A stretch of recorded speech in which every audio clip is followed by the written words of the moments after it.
দাদা গাইড চল বেটা।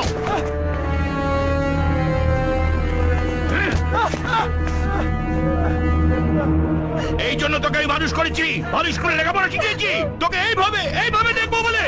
যখন যখন যাত্রা করেছি সব সব আমি মেনে নিয়েছি, আর তুই এইভাবে আমার গালে চোট মারলি, সকলের সামনে আমার মাথাটা হেড করে দিলি।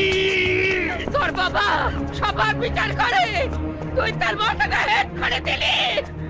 এই মেয়েকে নিকেশ করে দিস জগা। এই মেয়েকে চাই না নিকেশ। বল একেবারে শেষ করে দেবো।